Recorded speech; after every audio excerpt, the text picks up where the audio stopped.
বিশ্বকাপের মহারণ শুরুর আগে শেষ মুহূর্তের প্রস্তুতি। ঘরের মাঠ স্টুটগার্টের এমএইচপি অ্যারেনা। গ্যালারিতে হাজারো সমর্থকের উন্মাদনা আর মাঠের লড়াইয়ে 4 বারের বিশ্ব চ্যাম্পিয়ন জার্মানি, প্রতিপক্ষ ঘানা, যারা সাম্প্রতিক সময়ে নিজেদের হারিয়ে খুঁজছে।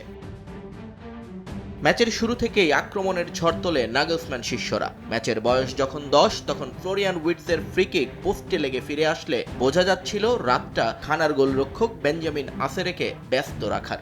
উইটজের একটা গোল অফসাইডে বাতিল হওয়া এবং জনাথনের মিস করা সুযোগের পর মনে হচ্ছিল নির্বিষভাবেই শেষ হবে প্রথমার্ধ, কিন্তু ফুটবল বিধাতা লিখে রেখেছিলেন অন্য নাটক। প্রথমার্ধের ইনজুরি টাইমে জোনাস আজেতের হ্যান্ডবলে পেনাল্টি পায় জার্মানি। কাই হাভার্টসের ঠান্ডা মাথার ফিনিশিং ডায়মন্ড শেফটরা এগিয়ে যায় 1-0-তে।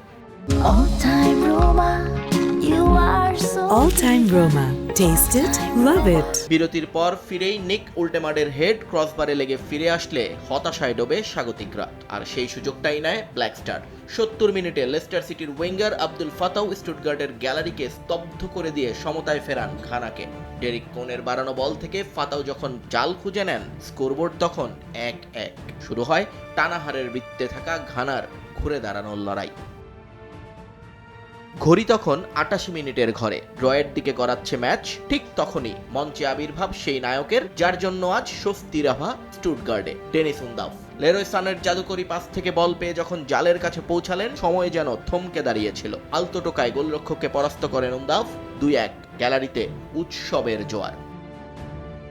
এ জয়ে টানা 7 ম্যাচ অপরাজিত রইল নাগলসম্যানের জার্মানি, বিশ্বকাপের আগে যা জার্মানিকে দিয়েছে পাহাড় সমান আত্মবিশ্বাস। নিয়ন মুহাইমেন, সময় সংবাদ।